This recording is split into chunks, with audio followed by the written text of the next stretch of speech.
Shalom teman-teman, selamat malam. Kembali berjumpa dengan saya pada malam hari ini untuk membaca firman Tuhan Yesus. Pada malam hari ini saya kembali akan baca Kisah Para Rasul pasal 10 ayat 1 sampai 48. Mari kita dengarkan. Di Kaisarea ada seorang yang bernama Cornelius, seorang perwira pasukan yang disebut pasukan Italia. Ia saleh, ia serta seisi rumahnya takut akan Allah, dan ia memberi banyak sedekah pada umat Yahudi dan senantiasa berdoa pada Allah. Dalam suatu penglihatan kira-kira jam 3 petang, jelas nampak padanya seorang malaikat Allah masuk ke rumahnya dan berkata kepadanya, "Cornelius." Ia menatap malaikat itu dan dengan takut ia berkata, "Ada apa Tuhan?" Jawab malaikat itu, "Semua doamu dan sedekahmu telah naik ke hadirat Allah dan Allah mengingat engkau. Dan sekarang suruhlah beberapa orang Yope untuk menjemput seorang yang bernama Simon dan yang disebut Petrus. Ia menumpang di rumah seorang penyamak kulit yang bernama Simon yang tinggal di tepi laut."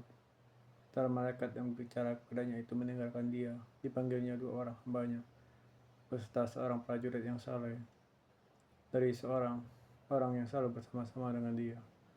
Dan sudah ia menjelaskan segala sesuatu kepada mereka, ia menyuruh mereka ke Yope. Keesokan harinya ketika ketiga orang itu berada dalam perjalanan dan sudah dekat ke kota Yope, kira-kira pukul 12:30 hari, naiklah Petrus ke atas rumah untuk berdoa. Ia merasa lapar dan ingin makan, tapi sementara makanan disediakan, tiba-tiba rohnya diliputi kuasa ilahi.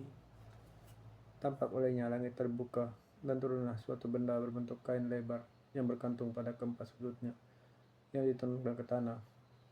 Di dalamnya terdapat berbagai jenis binatang berkaki 4, binatang menjala dan burung. Kedengaran olehnya suatu suara yang berkata, "Bangunlah hai Petrus, sembelihlah dan makanlah." Tapi Petrus menjawab, "Tidak Tuhan, tidak, sebelum aku belum pernah makan sesuatu yang haram dan yang tidak tahir."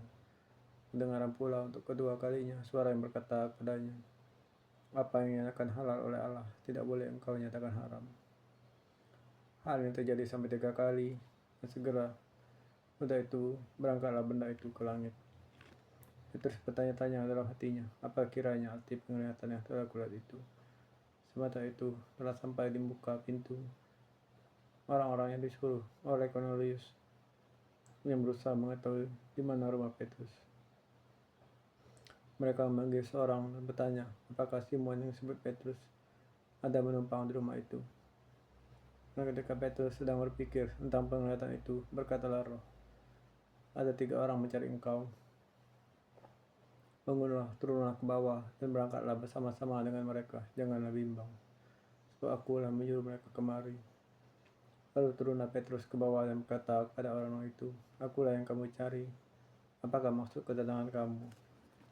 Jawab mereka, "Cornelius, seorang perwira yang tulus hati dan takut akan Allah, dan terkenal baik di antara seluruh bangsa Yahudi, telah menerima pernyataan Allah dengan perantaraan seorang malaikat kudus, supaya ia mengundang engkau ke rumahnya dan mendengar apa yang kau katakan. Ia mempersilakan mereka untuk bermalam di situ." Keesokan harinya ia bangun dan berangkat bersama-sama dengan mereka dan beberapa saudara dari Yope menyertai dia.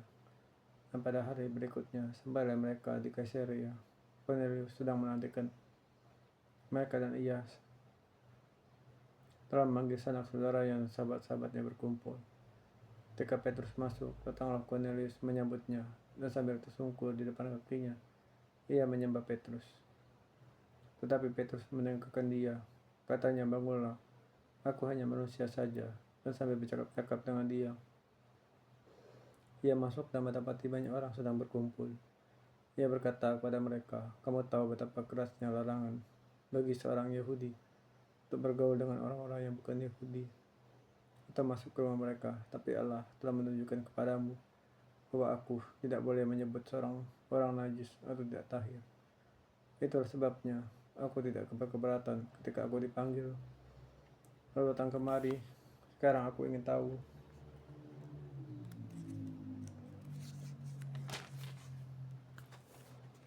apa sebabnya kamu memanggil aku?" Jawab Cornelius, 4 hari yang lalu, kira-kira waktu yang sama seperti sekarang, yaitu jam 3 petang, aku sedang berdoa di rumah. Tiba-tiba ada seorang berdiri di depanku, pakaiannya berkilau-kilau, dan ia berkata, "Cornelius." Doamu telah dengar Allah dan sedekahmu telah diingatkan di hadapannya. Seluruh orang ke Yope untuk menyebut Simon yang disebut Petrus. Ia sedang menumpang di rumah Simon, seorang penyamak kulit yang tinggal di tepi laut. Karena itu segera kusuruh orang kepadamu, dengan api engkau telah datang. Sekarang kami semua sudah ada di sini di hadapan Allah untuk mendengar apa yang ditugaskan Allah kepadamu. Lalu mulailah Petrus berbicara, katanya, sungguhnya aku telah mengerti bahwa Allah tidak membedakan orang. Tiap orang dari bangsa manapun yang takut akan Dia dan yang mengamalkan kebenaran yang berkenan kepadanya. Itulah firman yang Ia suruh sampaikan kepada orang-orang Israel, yaitu firman yang memberitakan damai sejahtera oleh Yesus Kristus, yang adalah Tuhan dari semua orang. Kamu tahu tentang segala sesuatu yang terjadi di seluruh tanah Yudea, mulai dari Galilea sesudah baptisan yang diberitakan oleh Yohanes, yaitu tentang Yesus dari Nazaret, bagaimana Allah mengurapi Dia dengan Roh Kudus dan kuat kuasa. Dia yang berjalan keliling sambil berbuat baik dan menyembuhkan semua orang yang dikuasai iblis. So Allah menyertai Dia. Dan kami adalah saksi dari segala sesuatu yang diperbuatnya di tanah Yudea maupun di Yerusalem. Dan mereka telah membunuh Dia dan menggantung Dia pada kayu salib. Yesus itu telah dibangkitkan Allah pada hari yang ketiga. Dan Allah berkenan bahwa Ia menampakkan diri bukan kepada seluruh bangsa, tetapi kepada saksi-saksi yang sebelumnya telah ditunjuk oleh Allah, yaitu kepada kami yang telah makan dan minum bersama-sama dengan Dia setelah Ia bangkit dari antara orang mati. Dan Ia telah menugaskan kami memberitakan kepada seluruh bangsa dan bersaksi bahwa Dialah yang bukan Allah menjadi hakim atas orang-orang hidup dan orang mati. Tentang Dialah semua nabi bersaksi bahwa barang siapa percaya kepadanya, ia akan mendapat pengampunan dosa oleh karena namanya. Ketika Petrus sedang berkata demikian, turun Roh Kudus ke atas semua orang yang mendengar perkataan itu. Dan semua orang percaya dari golongan bersunat yang menyertai Petrus tercengang-cengang karena melihat bahwa karunia Roh Kudus dicurahkan ke atas bangsa-bangsa lain juga. Sebab mereka mendengar orang-orang itu berkata-kata dalam bahasa roh dan memuliakan Allah.